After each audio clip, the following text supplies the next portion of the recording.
My baby dolls, we are back with another episode of Genesis.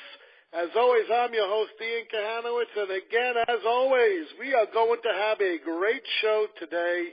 We got returning, anytime somebody wants to return to my shows, you must be doing something right. Richard Peterson's here to talk about growing up with Clemente, and that's Roberto Clemente, and I can't say enough about Clemente, but you know what's interesting about this book?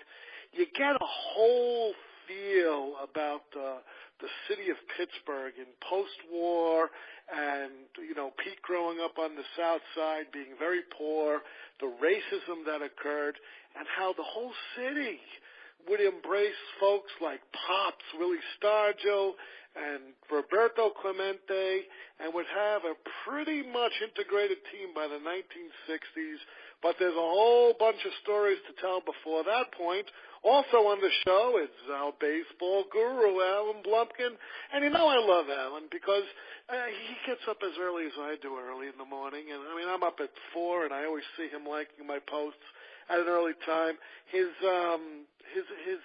knowledge on baseball is immeasurable to none. He does a show with David Finoli and also David Nemec, which sometimes I'm on, called David Nemec's Old Time Baseball and Trivia, and it's an honor to have him here today as well. But before we even get started with the book and the discussion about the Pittsburgh Pirates and growing up in Pittsburgh, and of course Alan going to the University of Pittsburgh in 1960, both of these men are eyewitnesses to how the city was, why the Pirates were so important to the city and to the folks growing up there. Also the Steelers, because Mr. Peterson makes a very, very interesting point in his books. For years this city suffered when the Steelers were so bad and Art Rooney couldn't win and when the Pirates couldn't win.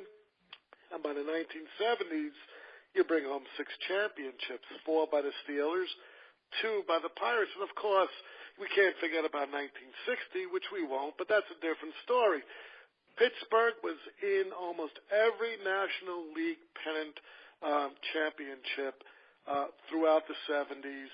Unfortunately, for the most of the time, it was the Reds and Dodgers they had to contend with. But Pittsburgh, by the 1970s, was a powerhouse in sports. I think the Penguins are showing that today, as well as the Steelers, always in the thick of things. But we're going to get a whole different story about a whole different age in Pittsburgh. It's going to be a great show. You are listening to the Comfortably Zone Radio Network with our fearless leader, Ralph Tycho, the Zigzag Man. Gotta love the Zigzag Man. He has some great programming going on. We got Bill Kashadis with the Philadelphia show that's just come on, Philadelphia Baseball, past, future, and present. And what we have with Mr. Kashadis is he knows all these former Phillies and former athletes from Philadelphia. So he had Mike Schmidt on his show. He did another show on Darryl Dalton, who just passed away. Very interesting stuff. We have Eldon Ham out of Chicago, who I was able to convince to do a podcast. He'll be doing it on the Cubs and the White Sox. We have a lot of programming, folks. We have Alan Blumkin with David Finoli doing Pittsburgh Baseball. Like you to tune in there. We have Golden Bach University. The network keeps growing. I'm honored to be on this network with a group of guys who I read years ago when I was a kid and who I learned through their readings and through their conversations, a lot more than what I would learn on ESPN or anything else you would watch. But now we turn to Richard Peterson and Alan Blumkin. Welcome to the show, both of you. Thank you. Nice to be back. It's good to have you back. Now, let me ask you something, Pete. You were born right in 1939, just like you said, a few months before Hitler attacked Poland and then all the, the Second World War, the most damaging, traumatic, worst war we ever had. How is growing up in Pittsburgh in the 1940s? Does it resemble anything of what you see it today? Well, I actually began first grade in 1945 at the end of the war, so we were sort of the war babies, our generation, and so the critical decade for us was the 1950s, because by the 1950s we were headed to junior high school, and all the the changes, cultural changes, social changes that were affecting America were part of the life as we were growing up during that period of time. So we were really, in some ways, an ill-defined generation because we were so much a part of the 1950s. When people look back in the 1950s, they think of Happy Days and the Fonz, and they think of it as I Love Lucy and separate beds. But it was a dynamic decade. We had our war, the Korean War. There were sexual mores that were changing during that period of time. There was racial turmoil during that period of time. So, I felt that we were working class kids growing up in Pittsburgh and had to overcome quite a bit because of that. But at the same time, we were part of a decade that was anticipating all those really dramatic changes that would take place in the 1960s. Well, let me ask Alan, where did you grow up in New York City, Alan? Yeah. I was born in the Bronx in 1943. We moved to Belrose, Queens in 1951, and which was the first year I really started following baseball, and basically through the cards because my parents had absolutely no interest. And almost every time they gave me a nickel or a dime or a quarter, I would go to the candy store and buy 51 Bowmans. And I started, the Pirates, of course, fascinated me because in the early 50s they were so terrible most of the time. And I became a real Pirate fan when, ironically, I bet a friend of mine, I was 14 at the time, I bet him $50 in 1958 that the Pirates, who would finish last most of the time throughout that decade, would finish ahead of the Giants, who had just moved to San Francisco. The Pirates came in second that year, and they won my $50. I started listening to the Pirate games as much as I could on WWVA in Wheeling, West Virginia, because KDKA was blocked here because of WINS at 1010 and another radio station at 1050, which has undergone a number of name changes over the years. And so I went to Pittsburgh. I started out there in September of 1960, and of course I knew that the Forbes Field was 2 blocks away. So I was there a lot during my 4 years there.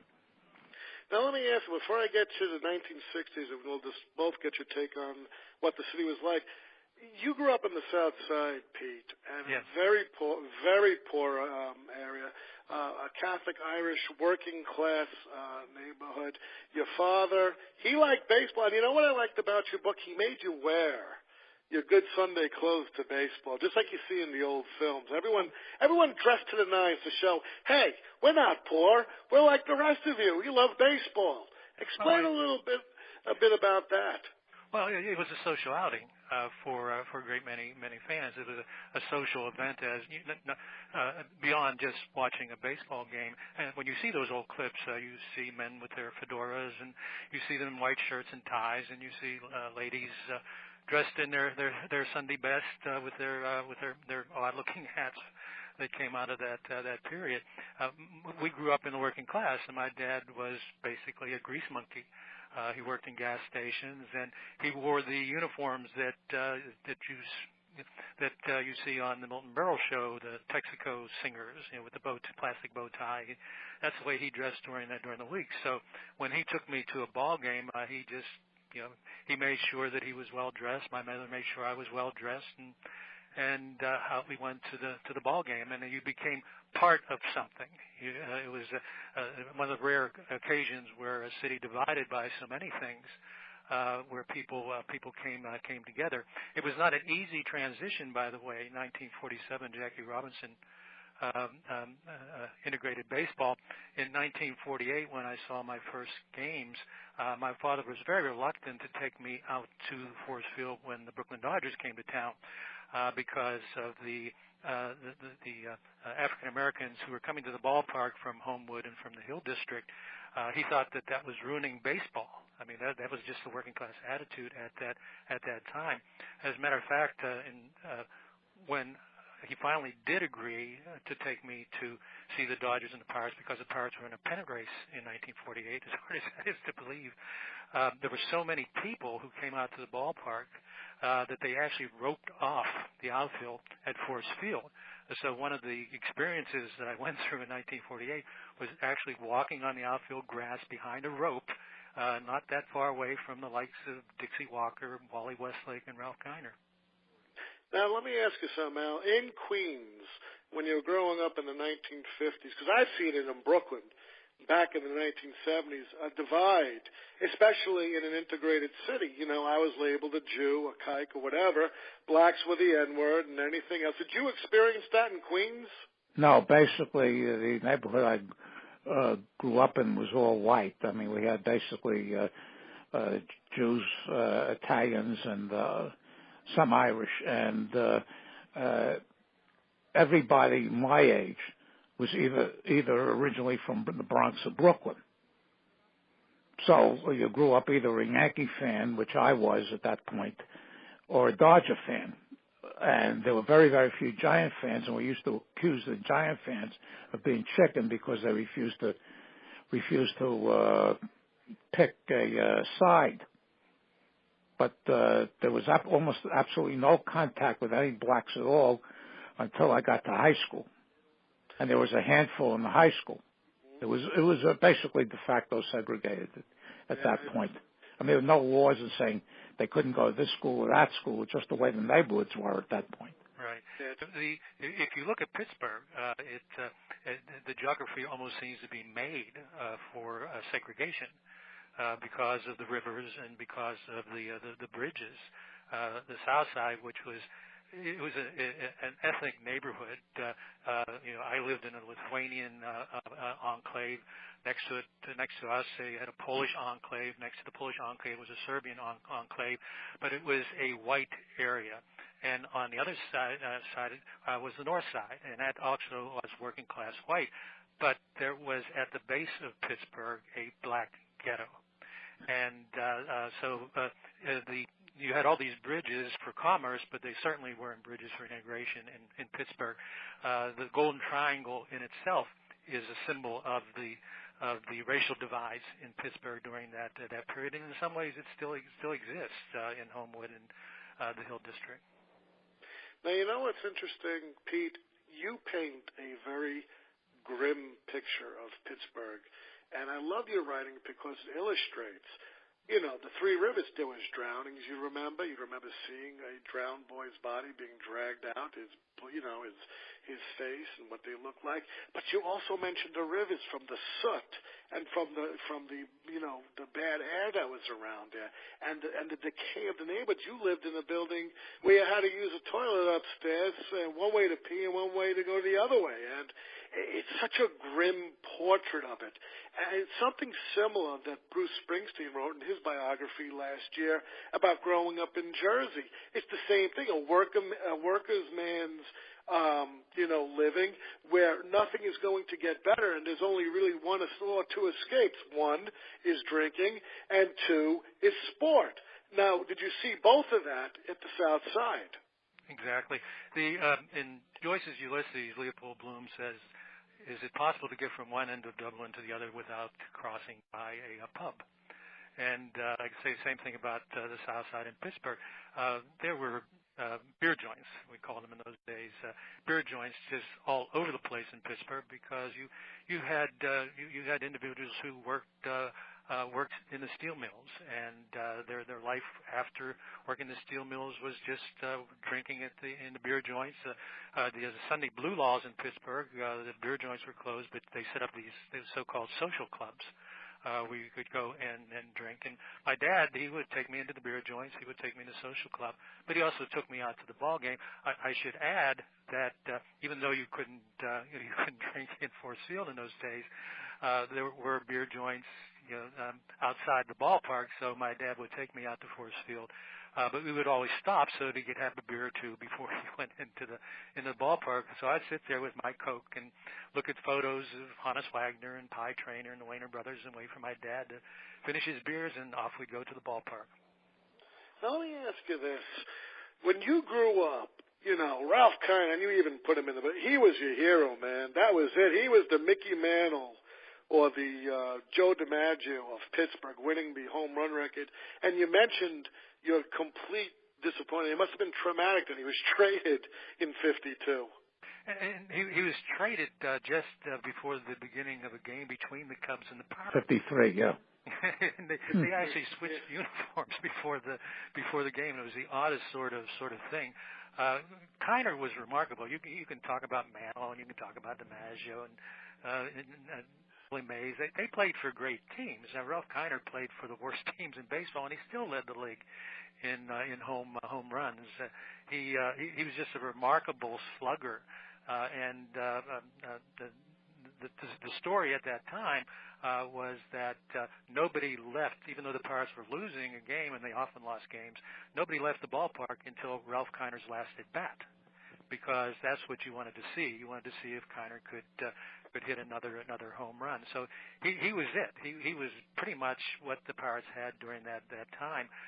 Looking back on it, it's almost laughable when you think of all those bonus babies that they had, and they had Branch Rickey as general manager, and he had done remarkable things. He had set up the farm system for the Cardinals. He had integrated baseball with the Dodgers, and he came up with this kind of loony idea when he joined the Pirates that it's sort of like pro football's drafting the best athlete available.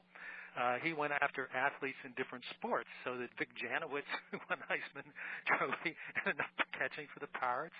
The O'Brien twins, who were All-American basketball players in Seattle, ended up with the Pirates. Hugh Pepper, an All-American with Southern Mississippi, ended up with the Pirates. They had one player who actually was an All-American basketball player who turned out all right, and that was Dick Grote, who's an All-American at Duke. But we had all these great athletes out there, but they just couldn't play baseball. Now, let me ask you, Al, growing up in New York, you had the three teams. Of course, yeah. two of them move out in 57. Yeah. You're 17 years old. You go to the University of Pittsburgh. Did you see any similarities between the rabid kind of euphoria you saw in New Not York? like Dodger fans. But when I went to Pittsburgh the first time, they still had trolley cars, which the last time I had seen them in New York was, I think, 1951 or 52, when they phased them out.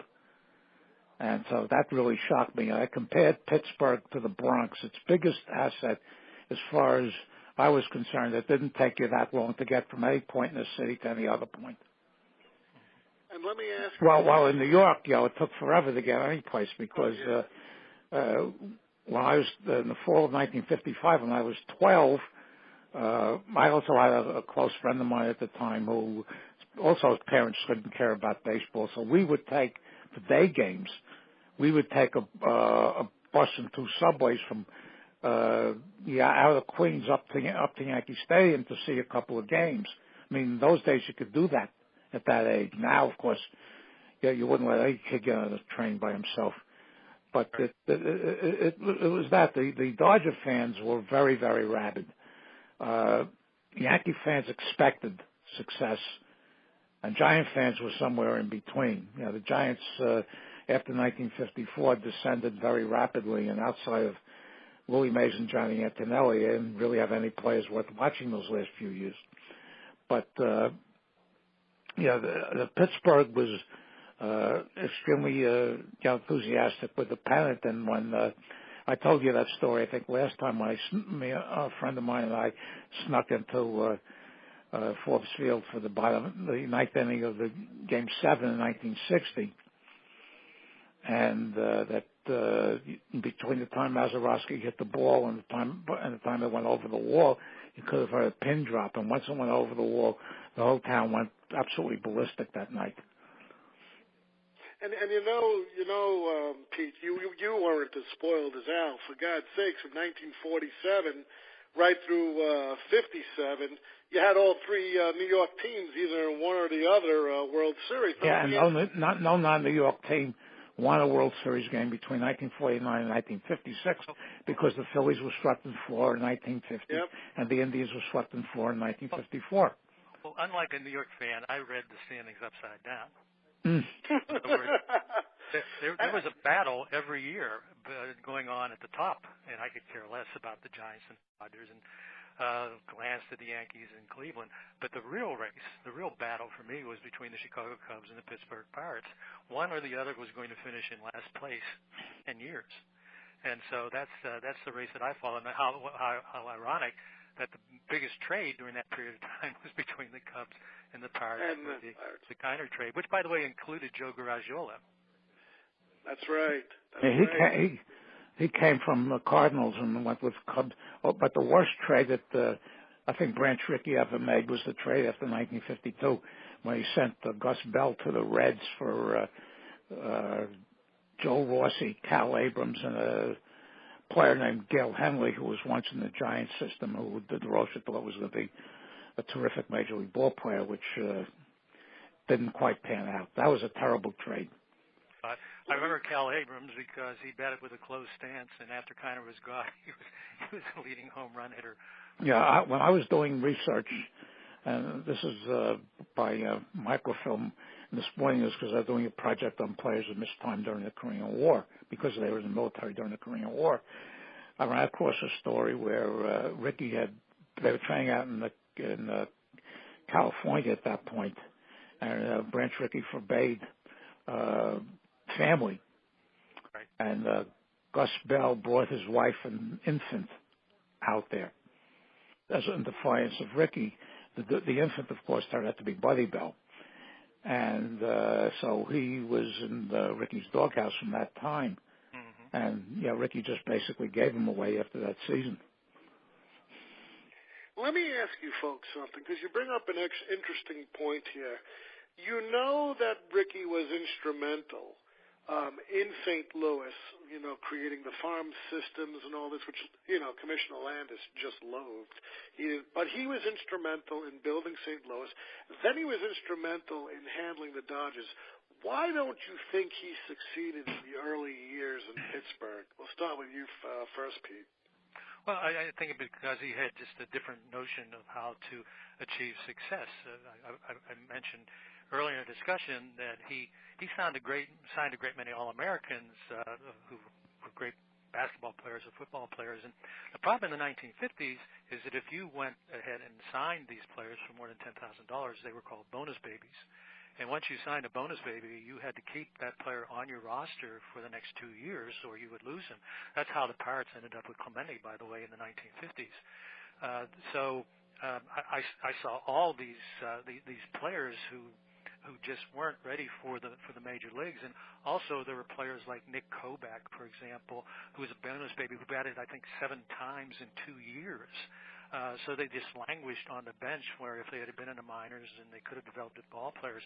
And Rickey, to kind of balance that out, and a Yankee fan is going to remember some of these names, he traded for Johnny Lindell. But at that point, Johnny Lindell was a pitcher. He was just trying to hang on with a knuckleball, I guess would be the pun at that point. He signed Joe Page, who had a serious drinking problem at that time. So it was a combination of has-beens and just, fuzzy-cheeked kids during that period of time. I should add that if you look very closely at some of those fuzzy-cheeked kids, they became the foundation for what eventually became the champion 1960 Pirates, because among those kids were pitchers like Bob Friend and Vernon Law. And what did you think about Rickey? Well, by the way, Al, were you a Pirate fan well before the late 50s? I forgot what you said earlier. No, I started really following them in 1958. I really started following them after when the Dale Long home run streak happened in 1956.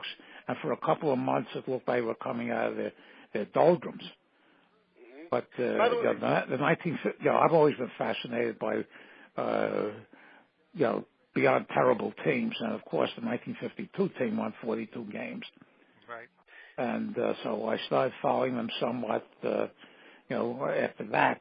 And I always disliked the Dodgers. And I was, fairly neutral about the Giants, but I disliked the Dodgers because of the way, as I said before, all the kids when I was in grade school and junior high school were all either from the Bronx or Brooklyn.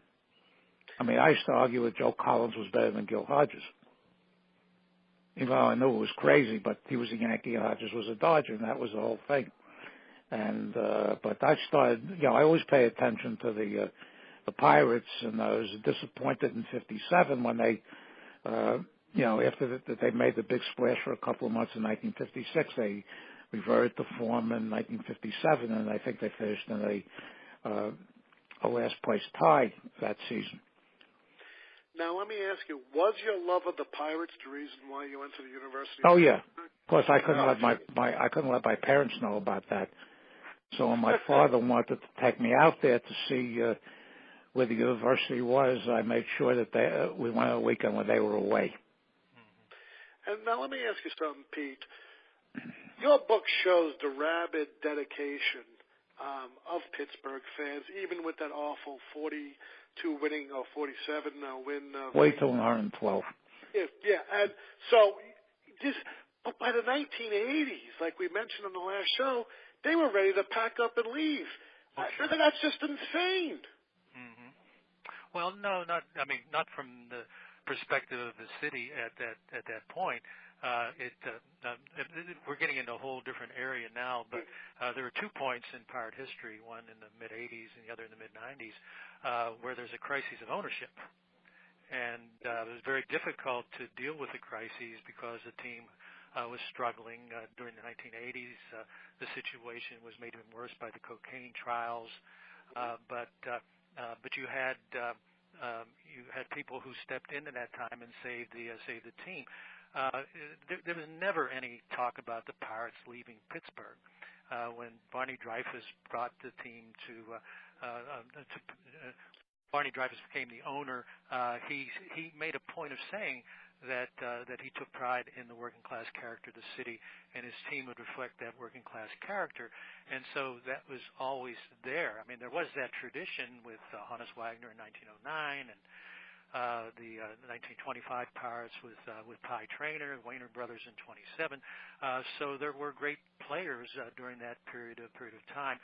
It's just that by the 1950s, the franchise just sank deeply into losing ways. But I can't ever remember a time when I was growing up in the 1950s where there was any talk at all about the Pirates leaving Pittsburgh. And of course, the irony is that the Dodgers left Brooklyn and the Giants left New York during that period of time. The Braves left Boston, the Browns left St. Louis, but I can never recall that sort of thing happening. And of course, it wasn't going to happen with the Steelers either, because Art Rooney was a Pittsburgh guy, and he probably more than anyone else was responsible for how bad the Steelers were during the 1950s, because he liked his cronies, he liked his buddies, and that's the way he went about running the team. He bought the franchise in the 1930s. They were called the Pittsburgh Pirates at that time, and after a few years, he sort of yielded to popular demand, and he named them the Pittsburgh Steelers. And when someone asked him about the change, he says, "Well, it looks like the same old team to me." Well, when I was watching the Steelers in the 1950s, they were known as SOS, the same old Steelers, because Rooney made that crack about the team during that period of time, and it just stayed.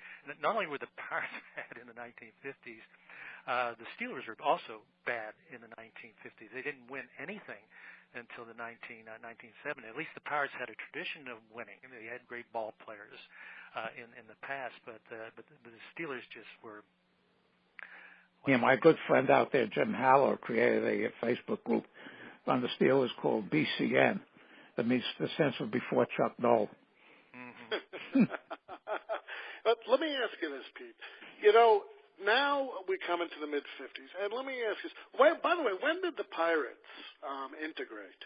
How soon after Jackie did they? Well, the first actual black player they had, even though he was Caribbean, was an outfielder named Carlos Bonilla, who was a hot shot in the Coast League. He came there in 1953, played in 100 games, over 100 games, hit .212 and went right back there. The first African-American they ever had was a second baseman named Kurt Roberts, who came up in 1954. And let me ask you something, Pete. With the racism that you experienced on the South Side, here comes integration in Pittsburgh. Here comes Clemente, which I was shocked to read you weren't even impressed with him. Let's explain what the South Side felt about this, and let's explain what you felt about Clemente when he came up. Well, again, I grew up in a white working class neighborhood. There's a lot of revisionist history about racial attitudes over a period of time, but growing up in a steel mill town, living in a working class pocket of the city, my attitude toward African Americans reflected the attitude of my working class environment, and I lived in a segregated city. And I was fine with that. I played against white teams. The only time we played against black teams was when we played city league teams from Westinghouse or Fifth Avenue. It was just the way things were at that period of time. And Al mentions Kurt Roberts. There are two interesting things here. One, it took Branch Rickey a few years before he integrated the Pirates. You would think that as soon as he came to Pittsburgh, he would make that move, but he was in Pittsburgh. He knew the working class character of that city, and he delayed bringing in an African American ball player. And he told Kurt Roberts, who was a second baseman like Jackie Robinson, who had a great season with the Denver Bears, he told Kurt Roberts that he was going to go through the same thing in Pittsburgh that Jackie Robinson went through in Brooklyn. And Kurt Roberts did, and he did not have what Jackie Robinson had to get through that, and he struggled. He was in the opening day lineup in 1955, his second year in baseball, but by the time Clemente made his debut a few games later, he was on the bench, and he was shortly going to be shipped to the minor leagues. I did a piece in the Pittsburgh Post-Gazette a while back on the history of African American ball players in Pittsburgh, and after I did the piece, Kurt Roberts' son got in touch with me, and he's working on a biography of his father, and he's gathered a great deal of material about what his father went through during that period of time. And I think he died at a very young age. He was working at a university in California, and I think that he was struck by a car on the highway, changing a tire or something like that. Maybe Al knows more detail about that, but he did not have a happy experience in Pittsburgh at all. He really struggled with the racial attitudes of the city and with the racial attitudes of his teammates at that time. And Clemente, it was the same thing. Clemente was foreign. He talked funny.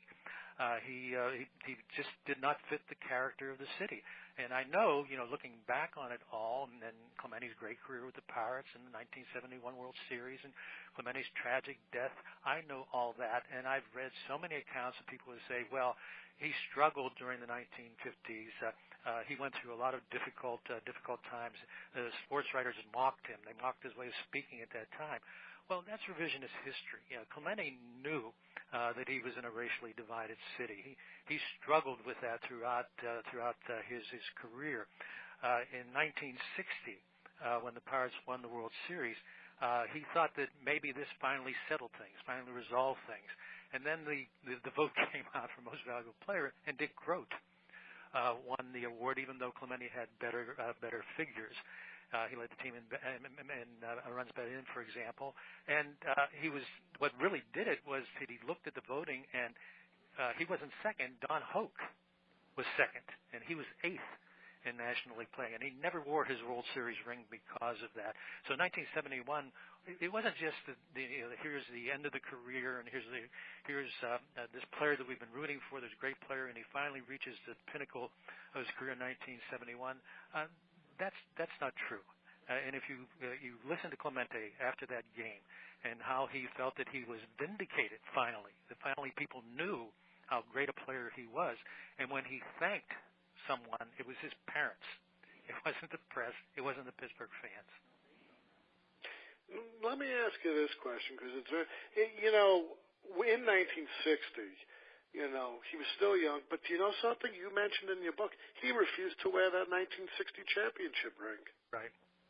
He refused. He considered himself worse off than an African American because of his Puerto Rican, descent. He considered himself I'm not going to say it, a double N. Double that. Yeah, and it's amazing because right after the 60 World Series, and I'll switch to Al to see what his take is on this, Clemente just tore up the league. He was so bitter, so PO'd, that it took him, I think, 6 years until 66 to win the most valuable player when they finally recognized him. But he played ball like he was out to, like he was going to war or something. Right. Also, when you look at the integration of the Pirates, you tend to look at 1971. They became the first. They fielded the first all-black lineup in 1971. A few years earlier, they almost did it. I think Dennis Ryman was the white pitcher, and the other 8 positions were filled by black players. So a few years earlier, they almost did what they did in 1971. But take a look at the 1960 roster, and look for African Americans. You have Joe Christopher, who was from the Virgin Islands, and there's only one African American on that team, and that was Gene Baker. Wow. Earl Francis and Benny Daniels were peripheral, but they weren't really around at that point. So you had that. The integration took place during the 1960s. It didn't really take hold during the 1950s, and it hadn't taken hold when the Pirates won the World Series in 1960. Now, Al, you know what? Now, you left. Let me ask you, Pete, because Al came to Pittsburgh in 1960 to go to college. Didn't you leave Pittsburgh in 1960? No, not really. After the Pirates won the World Series, I decided that, all my early life, I figured I was either going to be a bum or a ball player. And it was obvious I wasn't going to be a ball player, and I didn't really like the idea of becoming a bum. So I decided to go off to college, and I was playing basketball at that point. I played for rec center teams, and I played there was a Pittsburgh Industrial League, and I played against a couple of ex-Pitt players during that time. Bill Lazor was one of them. It was the time of Don Hennon with Pitt. So I decided, why not go off to college? Why not play some basketball? So in 1961, I looked at the state colleges in Pennsylvania and looked for the team that had the worst possible basketball team, and it was Edinboro State College. And I figured, that maybe I'll have a shot there. And so I decided to go off to college. So I was still living in Pittsburgh right through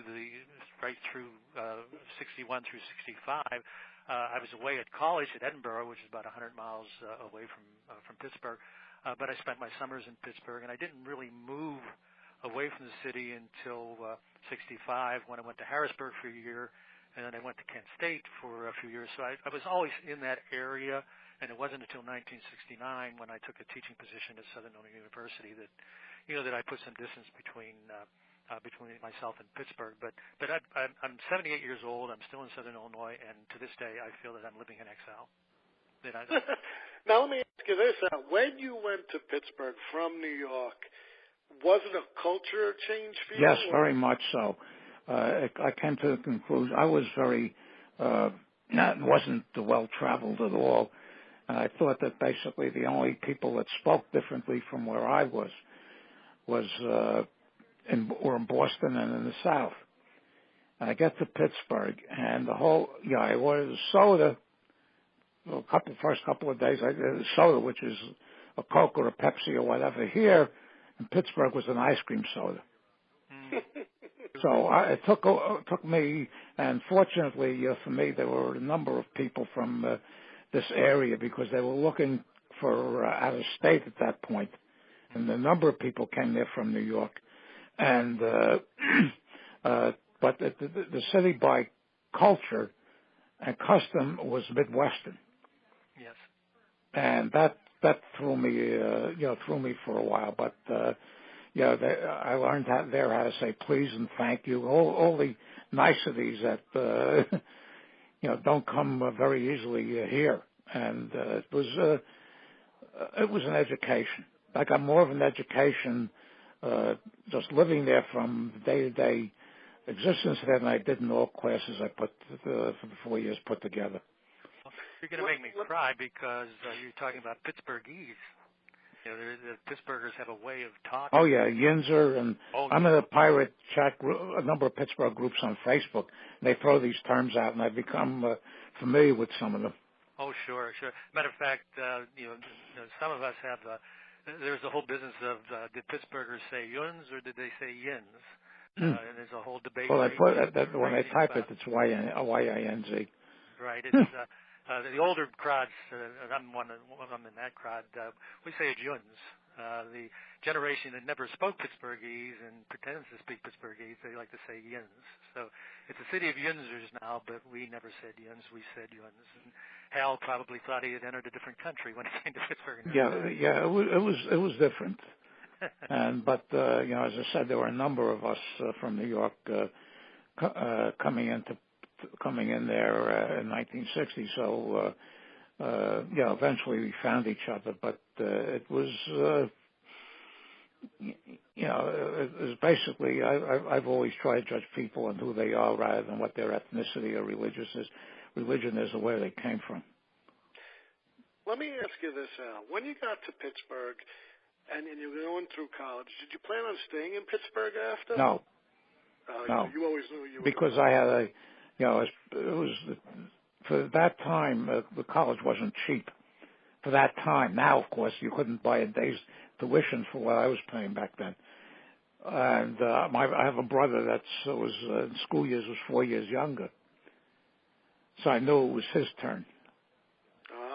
And plus, when I came out in 1964, you had the long arm of military draft hanging over you. That's right. And Vietnam was just starting to heat up.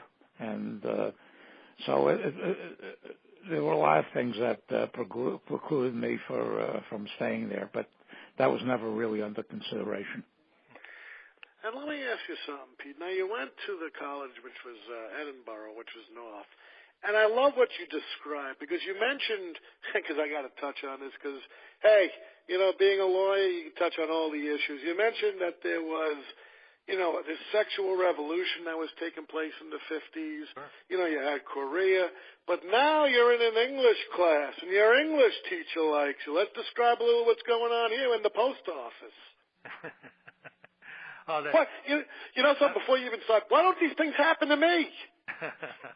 Well, I actually stayed out of college for 5 years. I graduated in 1996 and just bummed around for 5 years again, basically because I wanted to play ball in Pittsburgh, and that's what I did. I just did odd jobs and played baseball, and then finally ended up playing organized softball, which was quite competitive in Pittsburgh during the late 1950s. But I went to college in 1961, and so I was older. And a draft card in your pocket, right?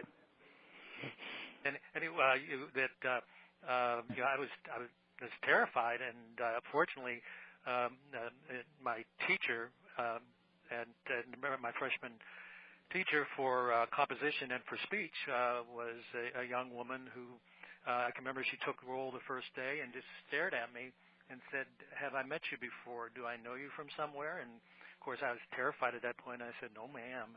And at that point, there weren't scholarships at Edinburgh, but they gave athletes jobs. And one of my jobs was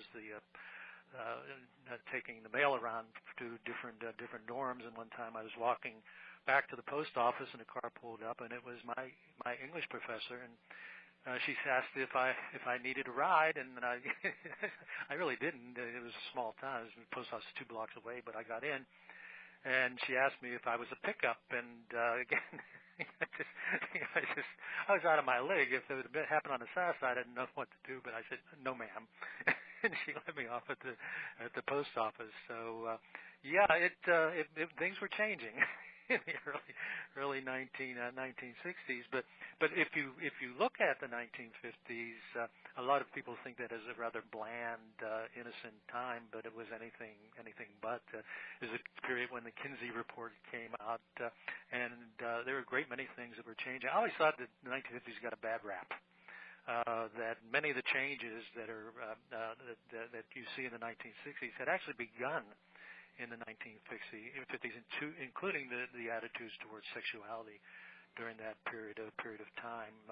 there was no women's lib in the 1960s, but there was a growing fascination with the sexual relationship between men and women. There was a death within the past few days of a major figure during that period who was very much a part of that, with Hugh Hefner and Playboy magazine. So it was quite a decade. Yeah, 1953 came out with Playboy with Marilyn Monroe on the cover, and ever since then, hey, he's been like royalty. But let me ask you this. Al mentioned the Vietnam draft card. I'm going to ask a question. Have both of you been watching the PBS documentary on Ken? No, I couldn't bring myself to do that. I've read the David Halberstam's Best and the Brightest a number of times. And I never, even though I did go to some protests in those years, I never blamed the soldiers over there because, but what really galled me to no end was that all the policymakers got away with it, and they were completely forgotten about once Watergate started, and all the Watergate characters wound up in jail, and nothing ever happened to the people who brought us Vietnam. Let me ask you. I watched every episode. Yeah, let me ask you. I watched the whole thing. Just before the Ken Burns series aired, I wrote a piece for the Post-Gazette on Willie Stargell in the Vietnam War. And the Vietnam War, I mentioned in the article that my wife Anita and I were at Kent State, and I finished my PhD in 1969, August 1969. Less than a year later, those 4 students were shot to death out in the Commons, and that was right next to the building, Satterfield Hall, where I took classes, taught classes, and defended my dissertation. And less than a year after the killings at Kent State, Willie Stargell, Bob Prince, invited Willie Stargell on a USO tour. Mudcat Grant went with him. Phil Negro, I think, of the Braves, and Marv Rettenham, and somebody else from the Orioles, and the trip to Vietnam so traumatized Stargell that it really changed his character and attitude in so many different ways.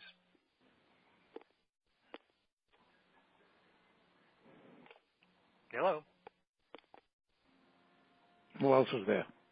I'm here. It's me. Yeah, I got bumped off. So hang on. I was talking and I couldn't hear Pete. So hang on a second. Let me start this again. See if it's going to record. I don't know what hand raised means. But hang on a second. Hand lowered. I'm going to have to call back again. I don't think we're recording, so hang on, guys. Let me call back again.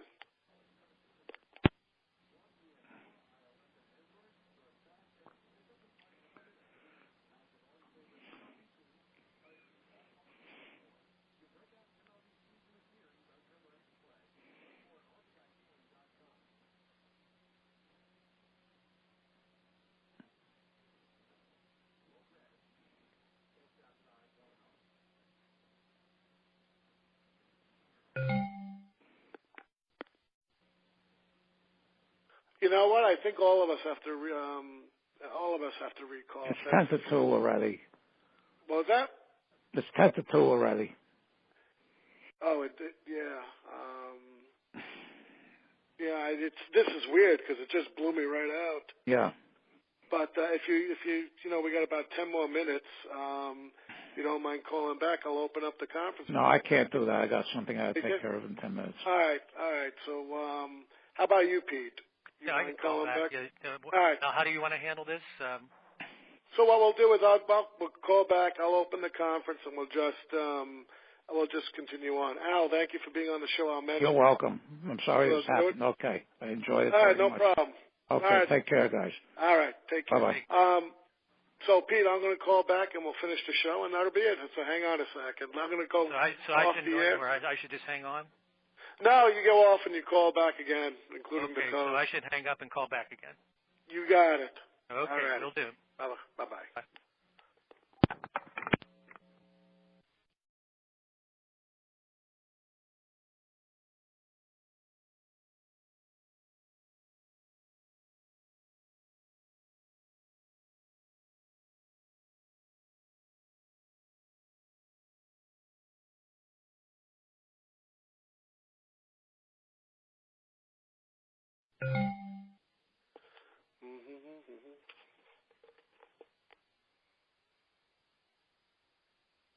Hello.